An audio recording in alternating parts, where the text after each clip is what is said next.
पालमपूर आश्रमशाळेचं नेतृत्व ज्या संघाने केलेलं आहे त्या संघाने या ठिकाणी सुपाळा तालुक्याची चॅम्पियनशिप आणलेली आहे।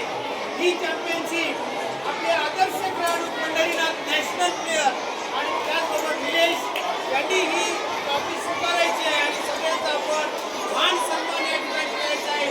जोरदार टाळ्या झाल्या पाहिजे। Champion champion champion champion champion